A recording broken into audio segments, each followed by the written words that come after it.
Okay, so Adam, as a professional in the HVAC space, could you give us a HVAC 101 lesson, just in terms of, okay, what are the different types of heating systems that are out there? And yeah. So in New Brunswick, the most common system that we're putting in would be would be a mini split. Most of the time in these older homes around here, you're seeing baseboard heaters. When you put in a mini split is 30 to 40% more efficient than baseboard heaters. So right off the bat, you're saving on efficiency, you're cutting your bill in almost half, you're providing the luxury of AC. So now not only are you getting cheaper heat, better feeling heat, you're also getting AC in the summertime. And they actually up your property value as well. From what we hear back from property managers and stuff that we deal with, it's about approximately $4,000 a mini split adding value to your property. So that's the most common one around here, because New Brunswick is actually the perfect climate for mini splits. You don't see mini splits so much the further west you go, because it starts getting colder temperatures and it's not necessarily that Goldilocks zone.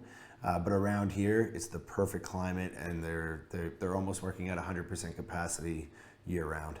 There's probably 5 or 10 days out of the year where they might exceed their 100% capacity point, but for the most part, they're running at 100% efficiency year round. So. Right. So for New Brunswick winter, mini split can do the job. Mini no splits, problem. yeah, central heat pumps as well. Like if you wanted to spend a little bit more money and get an entire system that's ducted through your house.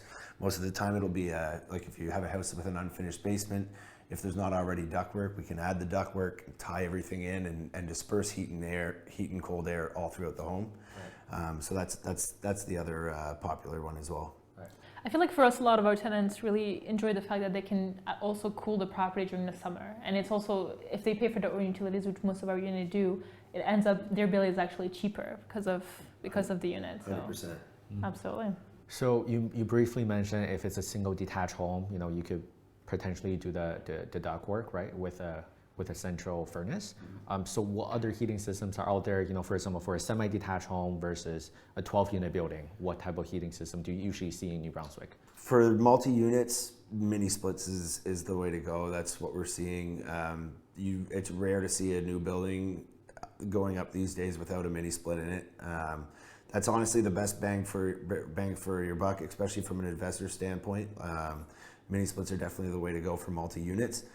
Same with single-family homes and detached homes. I mean, if you're buying a house and it already has a finished basement, you can't add the ductwork.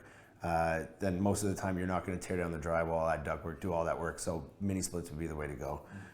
That's honestly probably the best way to go, unless you're able to rig up a central system. I mean, there must be different types of mini splits also for different, like, I'm guessing if we have which we don't, I hope we do one day, but if we have like a huge mansion with multiple like rooms, I'm guessing one mini split wouldn't necessarily cut it. No, so we do free estimates. So basically if a client is interested in having us come in, we do a free estimate, we'll go in, we have a look. It's all comes down to square footage, what the layout of the home is and all that kind of stuff. Some spaces in the home might not make sense for a mini split.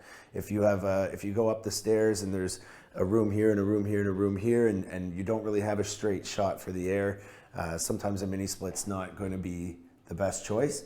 Yeah, I mean, for the most part, you put them in the bigger rooms where you spend most of your time, right. And it makes it more comfortable for you.